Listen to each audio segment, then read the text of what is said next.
একজন বিরাট নেতা রিসেন্টলি উনি তার বক্তব্যে বললেন যে আমরা মওদুদির ইসলাম চাই না, আমরা মদিনার ইসলাম চাই।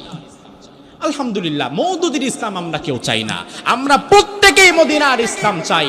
মদিনাতে রাসূল যেভাবে সমাজ কায়েম করেছে ওই সমাজটা আমরাও দেখতে চাই। আপনারা কি চান? আপনারা কি চান? তাহলে এবার জবাব দেন। মদিনার ইসলাম ১৫০০ বছর আগে মুহাম্মদুর রাসূলুল্লাহ মদিনায় যে ইসলাম রেখে গিয়েছিলেন সেই ইসলামে চোরের হাত কাটার শাস্তি আছে না নাই? মদ খাইলে ৮০ বেতের শাস্তি আছে না নাই? জিনা করলে পাথর মারার শাস্তি আছে না নাই? হত্যা করলে হত্যার বদলে হত্যার শাস্তি আছে না নাই? তাইলে যেই নেতা বলল আমরা মদিনার ইসলাম চাই, আপনি যদি পারেন আপনার দলের গঠনতন্ত্র থেকে জাতীয়তাবাদ কেটে দিয়ে মদিনার ইসলামে সমাজ চলবে, মদিনা সনদের ভিত্তিতে সমাজ চলবে, মদিনায় রাসূল সাল্লাল্লাহু আলাইহি ওয়াসাল্লাম যত আইন কানুন পাশ করেছিলেন